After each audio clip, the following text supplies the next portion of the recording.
Would anybody online like to chant the verse?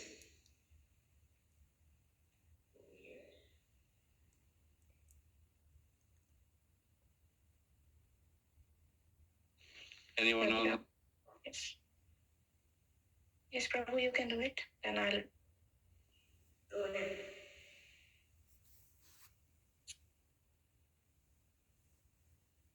Sutuvavacha evam sambhasya bhagavan narado vasvi sutam amantraya vinam ranayam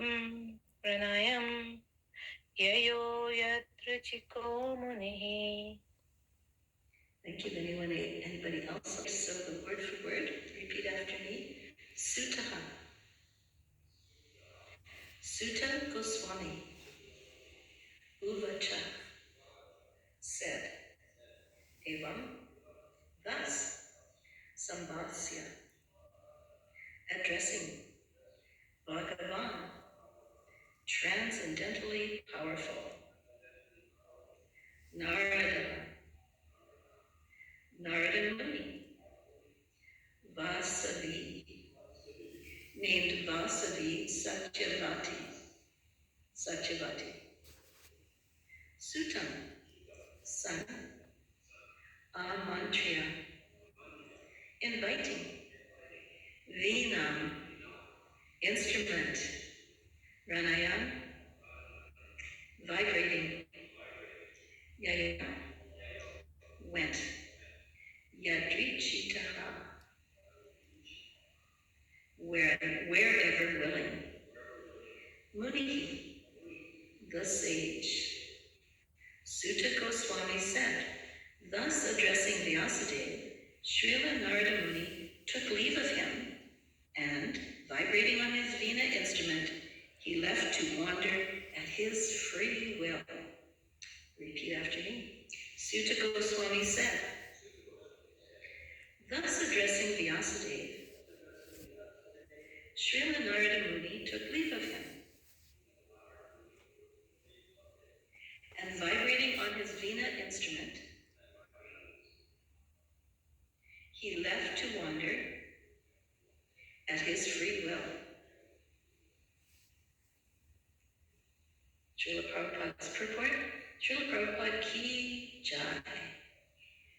Every living being is anxious for full freedom because that is his transcendental nature. And this freedom is obtained only through the transcendental service of the Lord. Illusioned by the external energy, everyone thinks that he is free, but actually he is bound up by the laws of nature. A conditioned soul cannot freely move from one place to another, even on this earth. And what to speak of one planet to another? But a full-fledged free soul like Narada, always engaged in chanting the Lord's glory, is free to move not only on earth, but also in any part of the universe, as well as in any part of the spiritual sky. We can just imagine the extent and unlimitedness of his freedom, which is as good as that of the Supreme Lord. There is no reason or obligation for his traveling, and no one can stop him from his free movement. Similarly, the transcendental system of devotional service is also free. It may or may not develop in a particular person, even after he undergoes all the detailed formulas. Similarly, the association of the devotee is also free.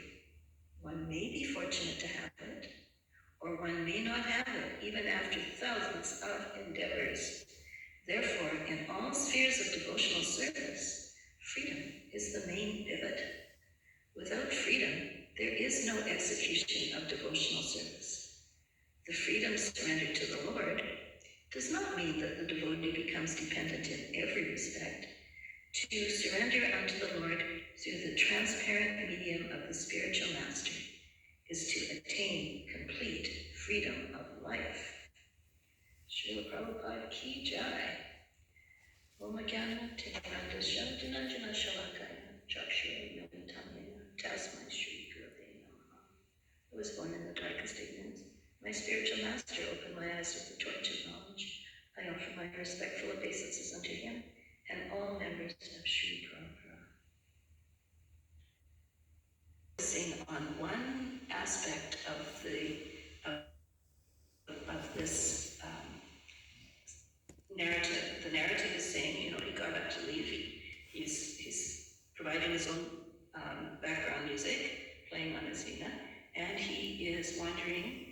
and the important thing, at his own free will, wherever he wants. And Srila Prabhupada has picked up this freedom aspect to talk about in the purport. He's pointing out that every living being really wants full freedom. And we can see that, right? Like, nobody wants to be tied up. Nobody wants to be put in jail. Nobody wants to be constricted in their choices. And yet, by the external energy, that everyone thinks they're to some extent free, but how free are we? For instance, I would like to go to India in February, and I can't just go. Narada Muni could just go. I'm going to have to go down to the High Commission and get a visa. I'm going to have to pay a lot of money to an airline. I'm going to have to make a lot of arrangements, and even then I may have everything done on my side, and I still may not get to go, because something may happen in between to the politics, and my visa might get canceled. Something may happen to the airline, and I may miss being able to catch a connecting flight.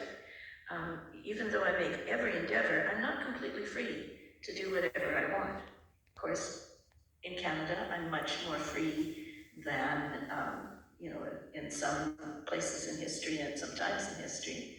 At least I have the option of taking my passport to the Indian High Commission and trying. If I was living in 500 years ago, this would not be an option at all. If I was even now living in some repressive countries, I would not be allowed to make my own decision to travel because of my woman's body. I would only be allowed to travel. So even now, freedom is relatively relative, but at least there's I have some freedom, but not complete freedom. And Srila Prabhupada is saying that conditioned soul cannot freely move from one place to another, even not on this earth. And definitely I am experiencing that, and I think all of you would agree that it's not just a matter of saying, oh, I'm going to go, and I'm going. And then Srila Prabhupada says, what to speak of one planet to another?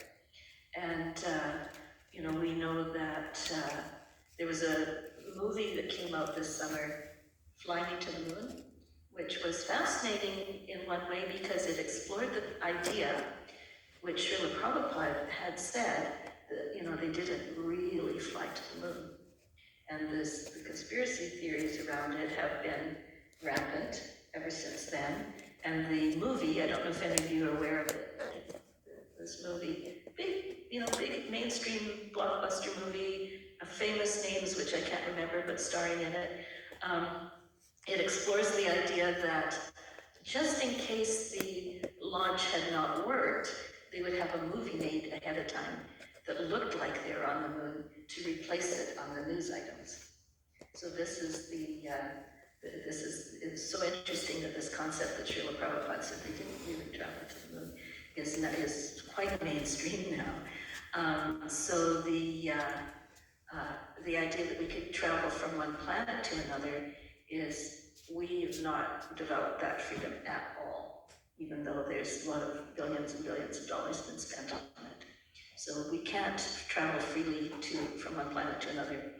But, says Srila Prabhupada, a full-fledged free soul like Narada, he is free to move not only on the earth, but any part of the universe. So there we can only imagine the freedom that he has. I'd like to just refer to a few other aspects of freedom that we have in our philosophy. We have 4 regulative principles, which some people might find the opposite of freedom. Oh, you can't do this, or you can't do that. But Srila Prabhupada often refers to them as the regulative principles of freedom, because they actually set us on a path toward actual freedom. The idea of the various things that are mentioned in the 4 regulative principles, such as no meat eating, no gambling, no intoxication, no illicit sex. There's whole medical fields fields nowadays trying to treat those who have become so unfree, so entangled, so addicted to those aspects that they're not even free from minute to minute. They have to have their fix. They're driven by an addiction. So that's completely the opposite of freedom. So these 4 regulative principles that Srila Prabhupada gave us are indeed principles of freedom. Now, sometimes with freedom there comes a choice, right? Like, for instance, the idea that once you choose a life partner, you've chosen a life partner for life, and you're married. You are no longer free to think, oh, maybe I'll marry this one, or maybe I'll marry that one, maybe it would be better if You're no longer free to think like that, but you are free to start building a life of happiness with a good relationship and a good partnership.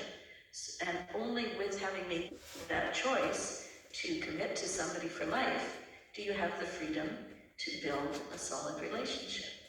So it is a regular principle of freedom, even though initially it might feel like you're giving up something. Thus the Grihastha Vision team, I don't know how many of you know of our Grihastha Vision team. You know, we have a wonderful, in North America, and they're being used all over the world, maybe like 5 or 6 couples from different parts of the world who have dedicated themselves to helping other couples be good couples. So they call it the Grihastha Vision Team. And their vision, of course, is that happy families, happy is gone.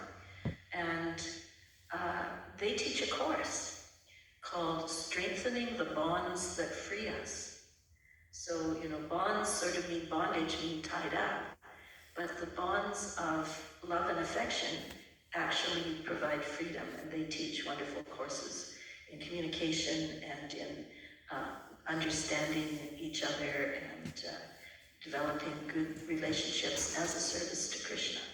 They do it as a service to Krishna, and they teach their students, the couples that they teach, that having a good relationship is service to Krishna.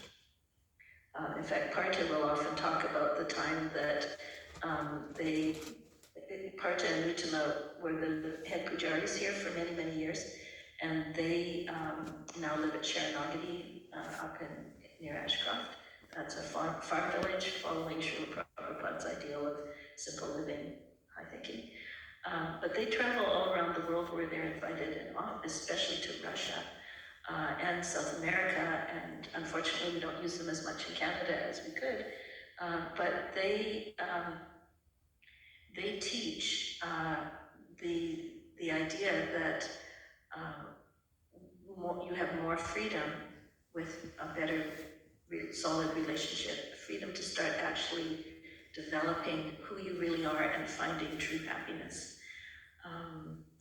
So their main basic course, like the first course, is strengthening the bonds that free us. So that is a concept that we maybe need to consider. And if you know anybody that's thinking about marrying, you can mention to them that there's a website, VaishnavFamilyResources.com. Vaishnav, I think it'll get you there whether you use Vaishnav with an H or not, but Vaishnav Family Resources. And what they teach is providing so many couples all over the world with a solid foundation of freedom inside their bond of marriage. So I saw a headline the other day, some famous person who was probably very rich or something, famous enough that his name should have meant something to every other reader, didn't mean anything to me. But his comment was, you need $5 million to be free. If you have $5 million, then you can be free. Well, you could maybe be free from needing to take a bad job tomorrow just because you have no job. You could be maybe free to give up your job and travel for a while, but you're still not free, right? Even with $5 million. Most people with a lot of wealth, or even a lot of beauty, or even a lot of fame, they don't actually look all that happy. hear it in the headlines. And so it's actually rare for freedom and happiness, even with $5 million. But Srila Prabhupada tells us that the transcendental system of devotional service can actually result in freedom and happiness for us. But he's pointing out a very important thing, that it's not mechanical. It's not that you put in your card and out comes what you bought, right? It's up to devotional service whether someone will be fortunate enough to have it. And someone might do a lot of endeavor and do all the right things and tick all the right boxes and still not get it, because it's based on love. It's based on love. It's based on a relationship. It's based on a relationship. It's based on blessings. It's based on the relationship, even if it's a 1/11th of a second relationship, but it's based on catching it from someone who has it. Bhakti is contagious, but you can't just mechanically produce it. You have to catch it from someone who has it. And just like, COVID, you might catch it from being in the same room. Bhakti, you might catch it from being in the same room and hearing how it works, and especially getting the kind glance of someone who already has it. So even to attain devotional service, freedom is the main point. And then when executing devotional service, even there's freedom is a major aspect, because without freedom, it's not love, right? If somebody is coerced or kidnapped or is a robot, it isn't love. If somebody has to love you, do they love you? Do you feel like they love you if they have to? It's only when they choose to love you that you know that they love you. If it's just a business transaction, it's a business transaction. It's not love. Now, this, it's very, very interesting. Srila Prabhupada will be saying, so much about freedom, because when people think of spiritual path, they mostly think about the restrictions, right? They think of the yamas and the yamas. They think of you have to do this and you can't do that. And they think about, you've given up your freedom, you've surrendered to, this or that person who may or may not turn out to be a fake. You've surrendered your ability to think for yourself, and you're just swallowing what some dogmatic charismatic leader who probably only wants your money, and you're just swallowing it, hook, line, and sinker. So, you're a fool and you're not free. That's what people tend to think about, those who commit to a spiritual path. Of course, there is some cachet and some prestige in not committing, dabbling, like, I'll study this for a while. I'm studying that. That was in my such and such phase. I know what that philosopher is about. Dabbling so that you seem like you're free because you haven't chosen, you haven't committed, but there isn't love or relationship in that. So the commitment to the surrendering to the Lord still is it's like surrendering to the idea of being married. You pretty much have to commit to it every day, or every choice, even every hour, okay, I belong to Krishna, he's seeing what I'm doing, what am I going to do right now? Am I going to do this bad thing, or am I going to know that he's watching and he cares and he doesn't want me to fall into a trap? So the freedom is constantly there, even after the initial commitment is made. The choice has to be made choice by choice. Now, of course, this when the devotees who were first reading Srila Prabhupada's translations in English, we hear these things about freedom, they were, of course, very attracted, because they were trying to get free of a very materialistic concept of life. Many of their parents were, there's this idea that the early devotees were like homeless people, but most of them were trying to get away from good middle class or upper middle class homes. They were trying to find a lifestyle that wasn't materialistic and trying to find what is the true meaning of life. So many of my friends were like, I need to find God. Where is God? I need to find him. I have one dear friend, she was pregnant. I need to find God before this baby is born.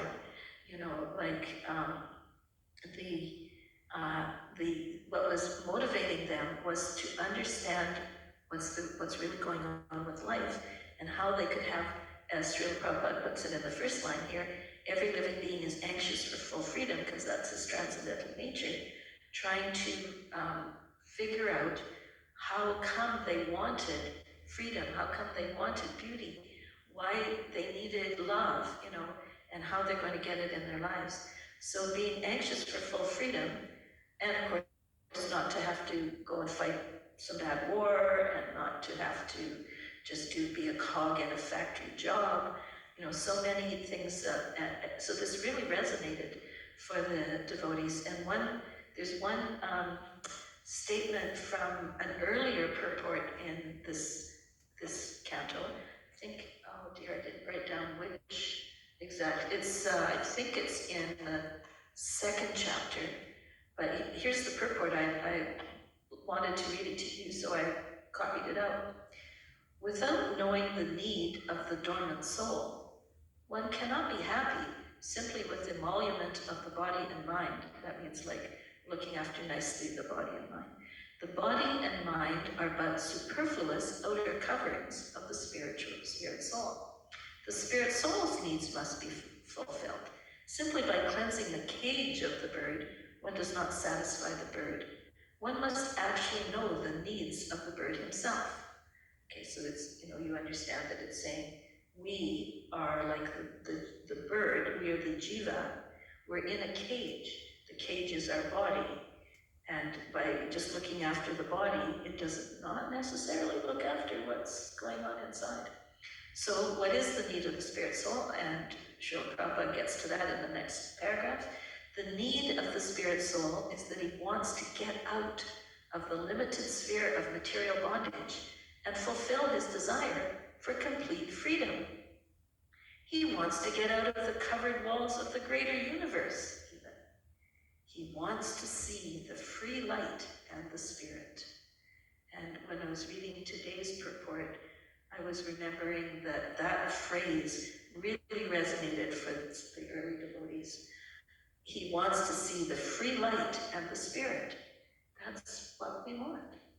That when you get down to it, drill down through all I need breakfast and I need a place to stay tonight and but what do I really need? I need to fulfill the idea of having the free light and the spirit. The complete freedom, says Srila Prabhupada, is achieved when he meets the complete spirit, the personality of Godhead. There is a dormant affection for God within everyone. And that's why we feel these longings.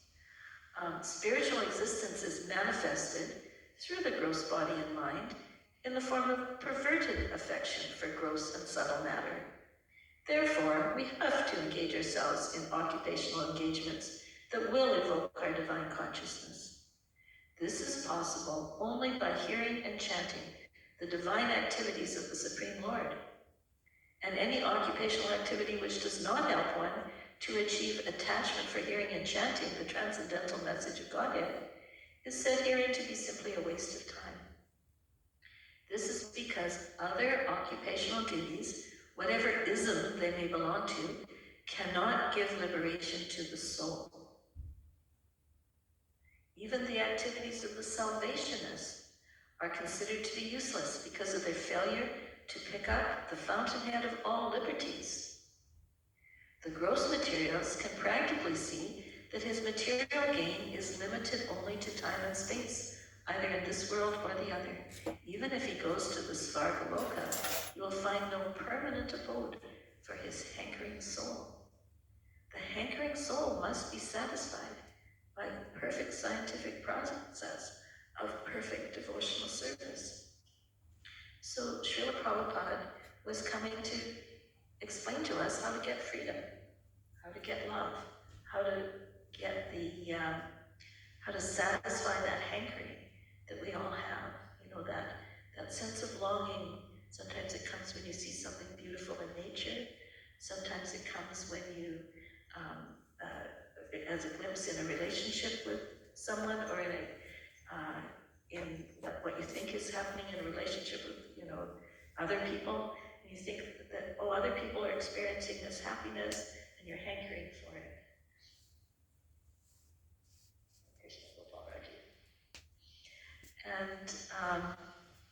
And Srila Prabhupada is probably right that every living being is anxious for full freedom because that is his transcendental nature. I think that no matter who we would ask, if we could get them to be quiet and introspective, we would find that that is true. In spite of whatever other goals they might be working toward, it is a fact that because we are sparks of Krishna, part and parcel of Krishna, we're really only happy and only free when we are back in the fire of his wonderful light. So I wanted to just go back a little bit again to the idea that devotional service and the association of the devotee are also free and not under any obligation to do what to enter into business transactions with us. You know, as just before the Govardhan Hill episode, the cowherd men were making their offerings to Indra, and little Krishna was trying to talk them out of it. And of course, the cowherd men were going like, no, we do this, and then we get back, right? Like this is the process. This is we pay with this, and the product we get is, Indra is nice to us. The rains come nicely, and Krishna is part of what he's saying. Is long conversation, beautiful conversation, but part of what he's saying is like, it's not a business transaction. Like it's it's free. The true religion does not work as a business transaction. It works as love. It works as developing a relationship.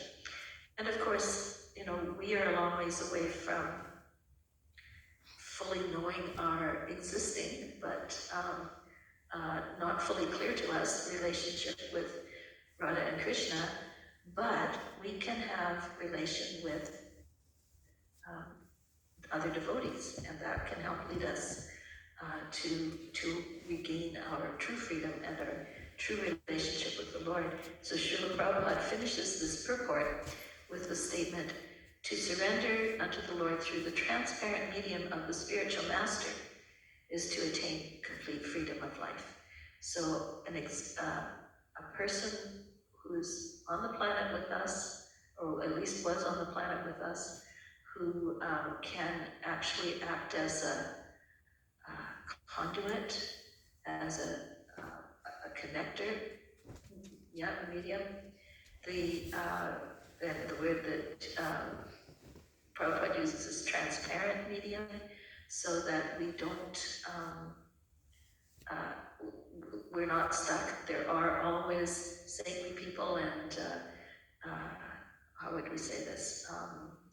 Renounced people and people who are on the path who can help us go a little further, but it's done through people.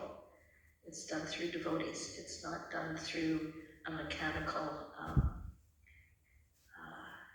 just if I pay this, I'll get that. You're exactly right that the next thing we need to do is hear what everybody's thinking about this. No, I actually literally, could you tell from, I was getting there. I have a very pertinent observation that some of you may have missed. but there's a lot of irony here about freedom. I tell you, if you read it closely, because Yat Itracha means Narada Muni has Shakti, each is Shakti, he can do and do whatever he wants. But when you read the purport, Prabhupada is restricting that freedom. He says, you may practice bhakti, but you may not get the result. You may look for a guru, but you may not get. Prabhupada's actually contradicting that. That the real freedom depends on the Supreme Personality of Godhead. Yes, and that's the essence of bhakti. You can practice bhakti, well, you're not but practicing. unless it's reciprocated by Krishna's desire, you will not have. Bhakti is free to decide whether she is going to visit you or not. Exactly. That's exactly what he's saying. So that freedom is coming from the Supreme. Freedom is both ways. Your freedom is limited. Yeah. And that is the point. I have the freedom to fall in love with, I don't know who, Brad Pitt. But I have that freedom, but, he gets to decide whether he's going to fall in love with me or not, So this young literature is a very important term. It's not just your desire, it's your desire reciprocated, even in bhakti. That's exactly the essence of our teachings is Krishna himself has to confirm that your bhakti is being reciprocated. Not Yeah. Very interesting. This Namasa idea that I plug in my credits and I get back out whatever is not it. That's not what we're teaching. It's not even, I perform these sacrifices and I get this result. That's not what Srila Prabhupada is teaching. He says even after thousands of endeavors, so one might be fortunate to get the mercy of a saintly person and catch that bhakti, or one might have to try and sincerely want. Thank you. Yeah, nice class as always. You don't have to. I was thinking at the same point, and I was going to quote again in the purport. The devotee has free will to engage in devotional service, but it does not necessarily get it. And the same with association with devotees, but may not get it. However, Swami, when he said it gives the six aspects of advancing devotional service, one of them is confidence. Yes. And Srila Prabhupada said we should feel confident that Krishna will reciprocate with us. Even though he has a free will, we should still feel confident that he will reciprocate. Yes. And confident, one of the things is that, you can't start. That's where it starts. If you don't have shot, then you won't advance. Yeah. So love is a very precarious thing. And the whole idea of that you're giving, look at the gopis. What they had to give up is their reputation. Everything they had to give up. So this is our example. We have to give up everything, even the idea that I will achieve. I may not achieve. Yeah. I may not achieve very fast, but I am part and parcel of Krishna. Of course. So that is a true fact, but when I get to restore it is to some extent up to him, but also up to me. Sometimes people say, I'll come to the temple when Krishna makes me, or something, well, give it a try yourself too, but it is very interesting. It's freedom on both sides. That's the point, and that's love. Freedom on both sides. And that's it's the idea of taking a chance on love. Taking a chance on love. Entering into bhakti, you're taking a chance on love. Yeah. And from both sides. And we should never lose track of the idea that we are very, very fortunate to even be on the edges of what's going on, because bhakti has the right to decide whether she's going to grow in their heart or not, and we definitely want to maintain an attitude of appreciation for that, and awe and wonder that we are actually in the association of devotees, and really be nice to devotees, because we don't want to lose the blessing and affection of the devotees, because that could definitely wither our little devotional creeper. Also, look at Vyas, that feeling of separation. He said, I've not glorified the Supreme Lord. So he himself felt a shortcoming. And Narada said, one or two verses ago, like others can give us faith that you'll step forward, but he himself is insecure.